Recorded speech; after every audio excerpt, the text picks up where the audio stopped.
Our next speaker is a renowned scientist whose work and research with a local to global approach that we heard about last night is shaping global health in profound ways, Dr. Gagandeep Kang. Dr. Kang is the 2024 John Dirks Canada Gairdner Global Health Awardee. She's an adjunct professor at the Christian Medical College in Vellore, India, and currently serves as the Director-Enteric, Diagnostics, Genomics, and Epidemiology at the Bill and Melinda Gates Foundation in Seattle.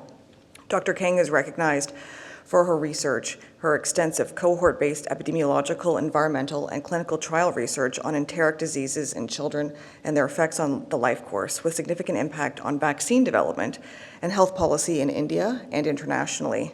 Today, she'll be sharing her very impactful insights on the road to 1 billion vaccinated people, covering India's remarkable COVID-19 story and the lessons we can carry forward for future pandemics.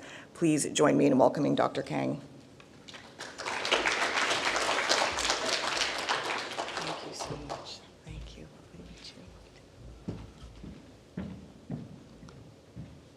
So when COVID-19 started, I felt like a bit of a fraud if I spoke about what was going on, because this was a respiratory virus and I worked on enteric infections.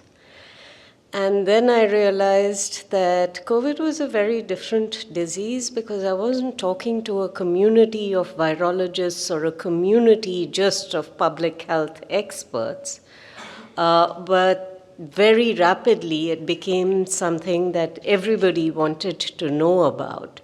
Then I thought, I work on an enteric infection with an RNA virus, and it interacts with the mucosa. There is stuff I know here. So that was a really good starting point to engage. And I'd really like to start with where we are in the world in terms of population. So the last time World in Health did a map, India had only 1.35 billion people. Took us about 6 years to get to 1.45 billion people, which now puts us as the most populated country in the world. We've recently outstripped China. We are going to continue to grow for the next approximately 30 to 35 years, depending on whose estimates you look at, and then we will shrink. So rather obviously, if you need to vaccinate people in a country that has a population like this, you need to be able to bring a lot of things together. However, if you look at patterns of COVID, and I'm using India and the US as an example, what you can see here is that if we look at the numbers of cases that are reported from India, those reports are very different from the reports that you see in the US. So if you look at India, that is in purple, and the United States is in green. So India has more than 4 times the number of people that the US has. But in terms of the cases that are reported, these are very, very different. And this is despite the fact that we had times when there was testing for millions of cases in India. You can also see that there is a difference in pattern. So if you look, I'm not sure how to do a laser pointer on this one, but if we look just at what was happening with the first very high purple peak in India on the graph just above me, that is the Delta wave that came into India at a time that India was coming out of the most stringent. Oh, great. Thanks so much. So this peak here is the Delta wave. You can see that Delta was a problem in India well before it became a problem in the rest of the world. This was at a time when vaccination programs had just about started in India, and it's important to remember that. So when the pandemic hit, we went into a very intensive lockdown. It started on the 25th of March. At that time, there were less than 500 cases in India. It was the most intensive lockdown in the world, according to Oxford. And it lasted for a really, really long time. What was interesting was that India had a number of companies that were used to making lots of vaccine, and predominant among those were 3 companies: the Serum Institute of India, which is a very large manufacturer of vaccines. Shown here is Adar Poonawalla on TV. He's the CEO of this privately held company. And then we had another company, Bharat Biotech, which was a company that had been established in the late 1990s, so a newcomer. And then we had Biologically, which is a company, again, established in the late 1950s, but manufacturing a lot of vaccines for the world. And there were many other companies that were involved as well. But very early on, April 1st, 2020, Adar Poonawalla announced that Serum was in discussions with a company called Codagenix that was going to make a codon de-optimized vaccine that was going to be a live attenuated vaccine. Very shortly after that, on the 9th of May, Bharat Biotech announced that they had a collaboration with the Indian Council for Medical Research, and they were going to be making an inactivated vaccine that was based on a strain that ICMR would provide to them. We also had discussions that were ongoing for a number of things, and one of the companies did something very, very quickly. Serum Institute started to build out its new facilities. They also repurposed the facilities that they had to try and make a vaccine. By this time, they had entered into engagements with multiple companies, including with the University of Oxford, where they had agreed to make the adenovirus vectored vaccine. So Serum, in a very short time frame, was building for scale. Serum also did an agreement with CEPI at the time to provide, I think it was 200 million doses in the initial agreement that would be available as Serum manufactured vaccine for the world. Now, the other interesting thing that happened at this time was that Indian vaccine manufacturers are not allowed to manufacture vaccine for sale until they have completed their phase 3 trials and gotten licensure. So you can make vaccines, you can evaluate the vaccines in clinical trials, then you get your approval for the vaccine, then you manufacture the lots of vaccine that can go out into the market. In May of 2020, the government actually announced that for the purpose of COVID-19 vaccines, manufacturers were going to be able to make doses of vaccine at risk, which meant that if the vaccine didn't get licensed, they would have to destroy all their stocks. But if the vaccine did get licensed or approved, then they would be able to immediately provide that supply to the world. And as people generally know, regulators are the hardest people in the world to shift. So this was sort of prescient on the part of the government. So I mentioned a third company, and that is Biologically. You can see Peter up in this slide, and he had an agreement with BioE to do a vaccine that was going to be available to the world to manufacture. Shown there also is Mahima Datla. This is also another privately held company which was established by her father. And they are the company that has been supplying vaccines for public immunization programs even before Serum got started. So there were other agreements that came during this time. Dr. Reddy's, which is a company that makes drugs, had never made a vaccine before, entered into an agreement with the Gamaleya Institute to import initially and later manufacture the Sputnik vaccine, which was also an adenovirus vectored vaccine. Now, ICMR had started work very early with Bharat Biotech on the inactivated vaccine. The Department of Biotechnology, which was a key player with CEPI and had established a program called INCEPI, also then started to support vaccine manufacturers in the country to try and make vaccines.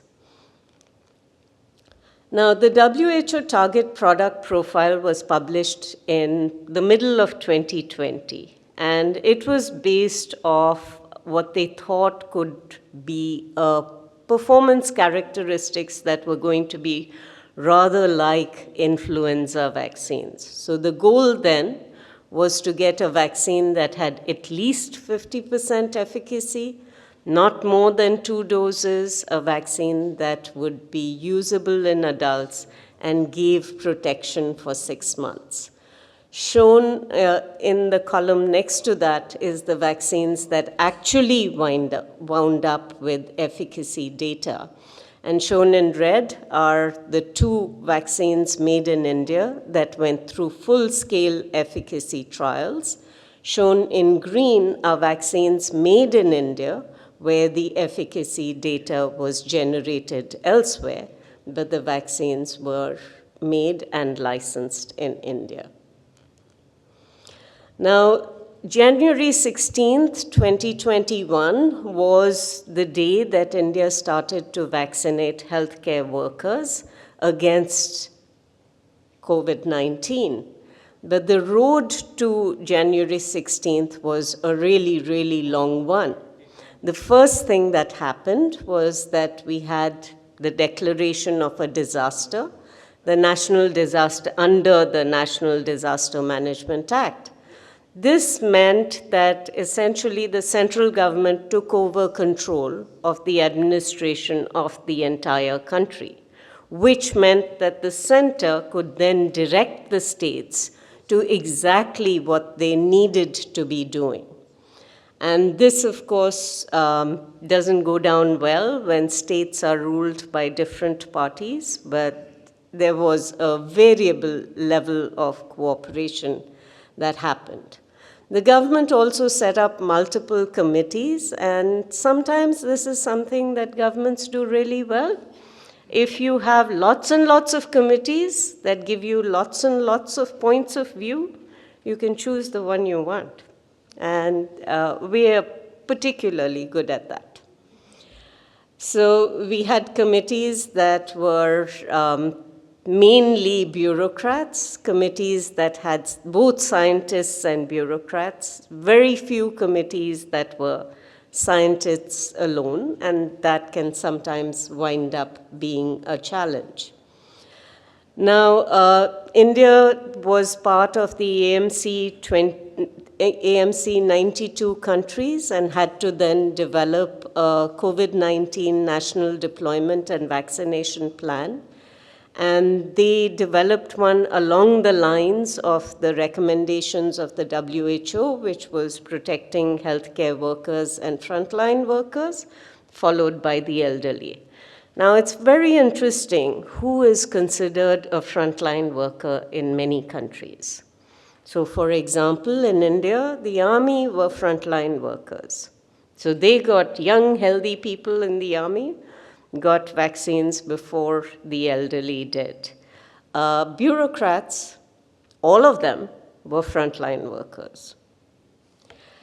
By the end of 2020, we actually had data from the Oxford vaccine, and there was a vaccine trial that had been done for immunogenicity with 1,600 participants, and we had the Covaxin, the inactivated vaccine, which had begun recruitment in November of 2020. On the 3rd of January, the foreign vaccine, the Oxford vaccine manufactured by Serum Institute of India, and the Indian vaccine, based on an indigenous strain, the inactivated vaccine. Both of them were given emergency use authorization. For the Oxford vaccine, there was a series of interesting data that came out from the phase 3 trials of that vaccine. Different doses, different timing between doses, but there was efficacy data from multiple sites. The Covaxin vaccine didn't have efficacy data because it was still recruiting for its phase 3 trial. Nonetheless, it got approval, and there were a lot of questions raised in the media about the lack of efficacy data, and therefore the regulator then announced that Covaxin was to be used in clinical trial mode, which meant you had to get individual informed consent of everybody that was recruited in this single-arm, uncontrolled trial. Now, when we think about what happened in terms of vaccination, this is just a list of the events that took place. Start with healthcare workers, add frontline workers, add senior citizens, expand the age group. You can see through the dates that the expansion was over a period of approximately 4 months, which meant the number of doses that needed to be produced was incredible. So initially in January, India had very, very few cases, and India allowed export of some doses of vaccine that were being made by Indian vaccine companies. By April, we were well into the Delta wave. Export of vaccines was shut down. The companies were unable to make vaccine at the pace that was required by this rapid expansion of populations, and it became quite a challenge. So in June, the country was actually thinking about bringing in vaccines from other places if vaccines were going to be available from elsewhere. So the estimate for the number of doses that was going to be required for the Indian population was 2.2 billion doses of vaccine. So this is what our vaccination looked like. We had a peaking, we started on the 16th of January 2021, and then essentially by March of the next year, we were done. We did some amount of booster doses, but then after that, rollout of vaccine in India has been really flat. We had some missteps in the middle. The government decided it was spending too much on vaccines, so they asked states to suddenly buy vaccines for their populations. There was obviously outrage at the time. There was a lot of discussion about whether states could get into COVAX instead of the country as a whole.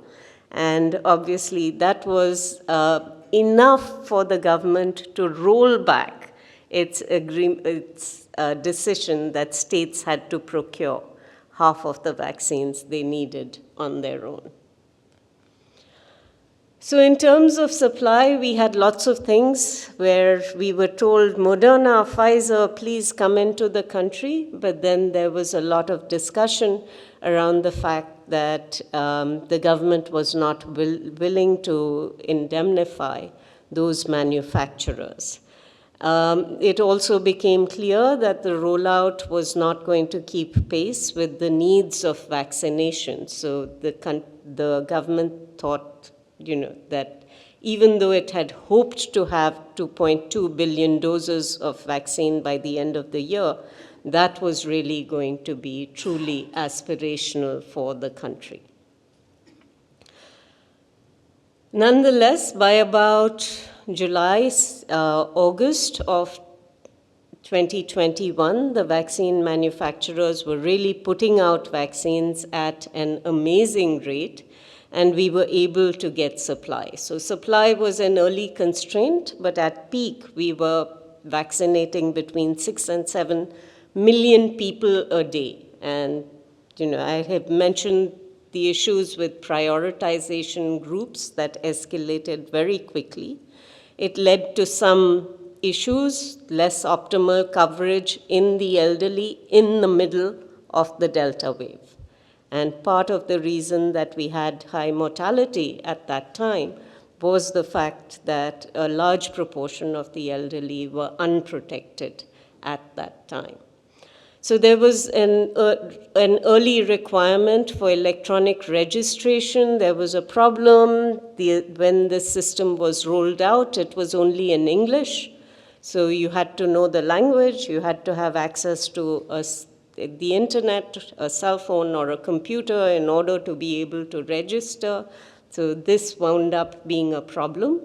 But ultimately, the government was able to scale up. The access was, 55,000 vaccination sites, as well as rolling out at-home vaccination in the later stages.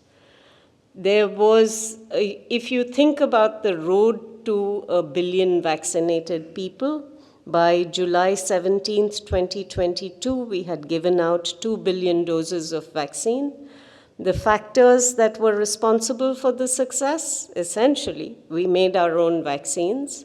We had a strong childhood immunization program, so supply chain and logistics were actually in place. We had an electronic registration system that was built on an older system that we had that was called the Electronic Vaccine Information System. And there was a lot of communication and monitoring. So while the National Disaster Management Act might have felt like too much, too strong, too soon, ultimately the fact that it was in place allowed for much better communication between center, states, and subnational levels. So in India, these are all of the vaccines that we wound up with. And all of these vaccines were made in India. The one thing I will point out, when you look at platforms for vaccines, India had every possible platform. We had a vectored vaccine, we had inactivated vaccines, we had a DNA vaccine, we had protein vaccines, and we even had what's supposed to be the world's first self-amplifying mRNA vaccine that has been licensed to Genova. So in terms of addressing immunization, I think we learned a lot from the polio program about how to reach unreached people. The polio program, India was told we'd never get rid of polio, and we did in 2011. That was the concerted effort of a lot of people employing what are innovative strategies that are now being used in many other parts of the world. But it's important to remember that this was truly our first adult immunization program. The CoWIN app, which is now being adopted by many countries around the world, allowed us to deliver an immunization program at scale. So there was a public-facing part of CoWIN, which allowed you to register and go all the way through to getting your certificates all online.